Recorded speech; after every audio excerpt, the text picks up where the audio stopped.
As a middle school math education major, I get asked a lot why I want to teach math of all subjects. And that's a great question. I know that unfortunately for a lot of people, math is a scary subject. And I get it. As a perfectionist, I've had plenty of moments of anxiety and frustration with math concepts that I haven't been able to understand right away. Fortunately though, I've also experienced the other end of the spectrum. I've had moments of being absolutely fascinated by math and amazed by what our brains can do as we learn it. To this day, I still believe that's one of the main reasons I want to teach math. That moment of finally understanding something that once seemed complicated is one of the best feelings. I believe that every student can experience that and find success in math. They just have to be given the right tools and encouragement to do so. Through this course, my perspective of teaching math has grown more than I ever hoped it could. While there's so much I could say, I think I can sum it all up with this. I believe that math education should be engaging, enriching, and empowering.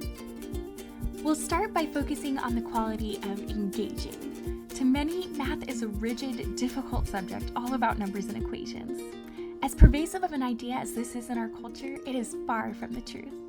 At its heart, math is a subject of exploration and creativity, and we need to start teaching it that way.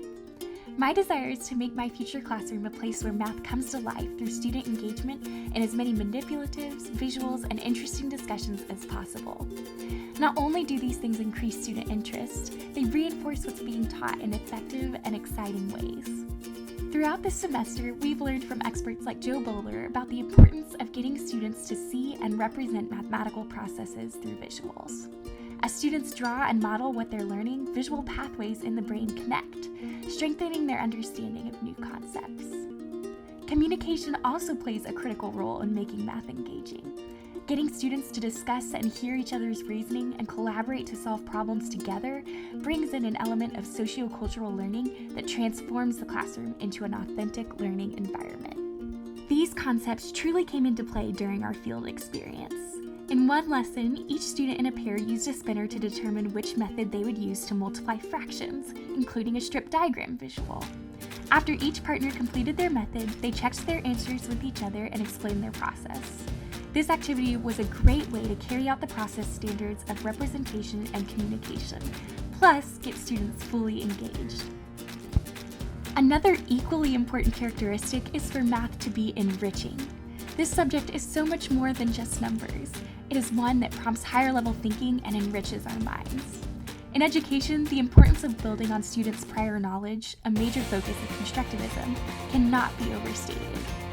When teachers introduce new concepts, intentional questions should be used to help students draw connections from previous lessons to the current material. This was a huge part of the direct instruction and focus components of our lesson planning this semester, and I loved seeing how it helped the students construct their own learning. In addition to this, relevance is another key element of enriching math. For any learning to be worthwhile to students, they have to be able to practice applying it to the real world. So often, people believe that math won't be used outside of the classroom. I want my students to see that what they're learning is meaningful to their lives. Last but certainly not least, math education should be empowering. In her Mathematical Mindsets book, Joe Bowler claims that math is a subject most in need of a mindset makeover, and I completely agree.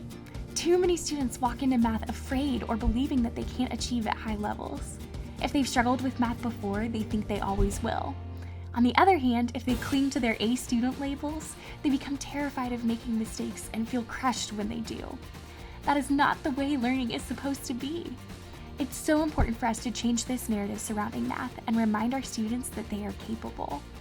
As someone who struggled with perfectionism myself, this is something that I want to be especially intentional about.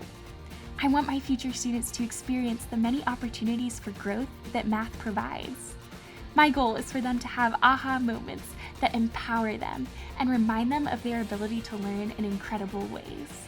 One key to achieving this is by completing intentional assessments that inform instruction. Instead of pushing for endless summative assessments, I've learned that it's best to use continual formative assessments throughout the teaching process. These assessments focus on students' understanding of the concepts behind the math processes being taught and allow the teacher to see what the class has mastered and what they need additional help with. During our work in the field, this type of assessment took place during guided practice through checklists. something that I'd love to use again in the future. Checklists provide a quick but effective way to check off each student's understanding of individual concepts and provide valuable insights that make teaching truly effective.